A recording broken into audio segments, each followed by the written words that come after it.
Amir el-Mu'minin aleyhisselam natık-ı Kur'an'dır. Natık-ı Kur'an nedir? Yani Kur'an'ın burhanı. Hafız-ı Kur'an'dır. Mütlak ilmin sahibidir. Ve bizim bazı ve müteber hadis külliyatlarımızda da ilham alarak karşıdaki insanların suallarına bir dəfəlik cevap verir. Bir günləri Amir el-Mu'minin aleyhisselamın zamanında bir grup bir şəxs gələr, özür istəyirəm dönədinə, bir qadını apararlar.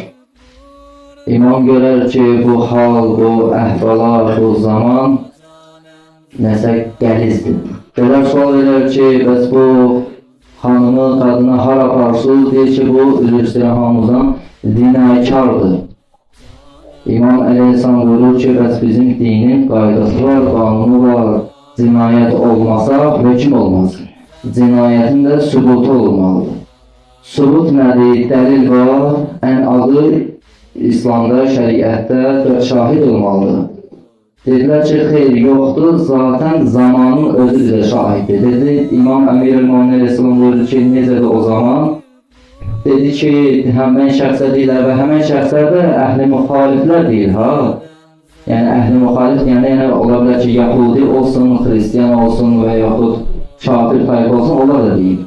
Onların içərisində Peyğəmbərin zamanında Peyğəmbər iman gətirmiş səhabələr də var idi. Dedilər ki, ya Ali, bu qadın ki, izdivac qurdu, kəbin kəsildi, 6 aydan sonra bir uşaq dünyaya gəldi. Biz görmüşük ki, uşaq 9 ayda dünyaya gələr. Bunun 6 ayda dünyaya gəlmənin səbəbi, üzr istəyirəm, qadının zina etməyinə səbəb yaradır, sübut yaradır.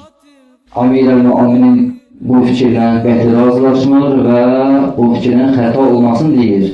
Və dəlillər təqdim edir ki, mənim oğlum Hüseyin İbn Ali 6 aylığında dünyaya gəldi. Yahya Peyğəmbər 6 aylığında dünyaya gəldi. Əgər bunları da bilmirsinizsə, heç Quran oxumusunuzmu? Quranda bunun dəlili, cavabı var.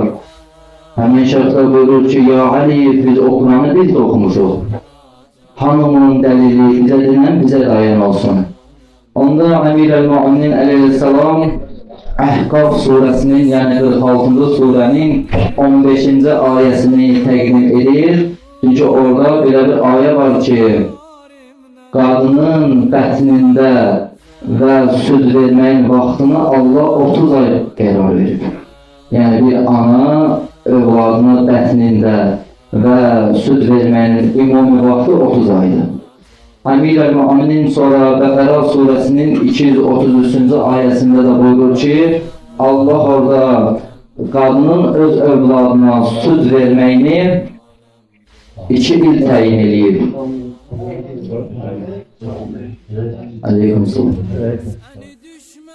Qadının uşağına süd verməyini 2 il təyin edir. 2 ayəni Amir el-Mu'minin aleyhisselam cəm edir. Birində qadının həm bətnində övladını saxlamağını, həm də süd verməyini 30 ayı çıxarış verir və Bəqərə surəsindəki 223-cü ayə ilə 2 il süd verməyə. Bu deyilir 6, çünki 30-dan 24 çıxanda 6 qalır. Həmən 6 ayda uşağın bətnində saxlamağına qərar verilir. Və bunun da indiki tibb alimləri də təsdiq sübut edirlər ki, bəli, həqiqətən də 6 aydan sonra dünyaya gələn övlad sağlamdır, paçdır və uzaq müddəti də 12 aya qədərdir. Yəni, Amir el-Mu'minin aleyhisselama